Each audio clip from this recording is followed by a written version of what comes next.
ভারতের ত্রিপুরা রাজ্যে কয়েকদিন ধরে চলছে টানা ভারী বর্ষণ।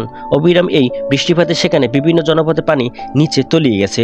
টইটুম্বুর জলাধারে পানি বিপদসীমার কাছাকাছি চলে আসায় কর্তৃপক্ষ সেখানকার স্থাপিত বাঁধের সুইচ গেট খুলে দিয়েছেন। ফলে উজানের এই ত্রিপুরা বিভিন্ন জনপদে পানি হু হু করে ঢুকে পড়েছে বাংলাদেশের ভিতরে।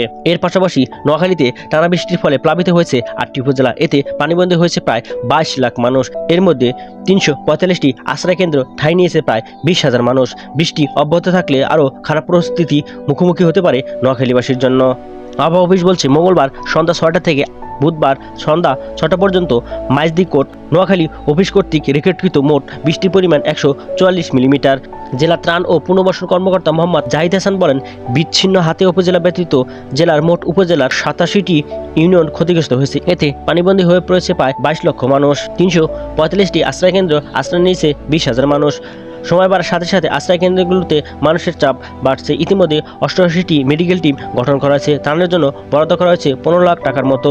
14,65,000 টাকা ও 800 মেট্রিক টন চালের মধ্যে 175 মেট্রিক টন চাল বিতরণ করা হয়েছে। জেলা প্রশাসক মাহমুদুল হাসান বলেন, এমন পরিস্থিতিতে আমরা আগে পড়িনি। প্রচুর বৃষ্টিতে প্রথমে জলাবদ্ধতা সৃষ্টি হয়েছে, এখন আবার মুহুরী নদী, ফেনী নদী দেখে পানি আসছে। এই হিসেবে হাতিয়া উপজেলা ছাড়া বাকি 8টি উপজেলা প্লাবিত হয়েছে। আমরা সব স্কুল, কলেজ ও শিক্ষা প্রতিষ্ঠান বন্ধ করে দিয়েছি। ইতিমধ্যে 20,000 মানুষ আশ্রয়কেন্দ্রে চলে এসেছেন। পানি কোথাও নামছে না।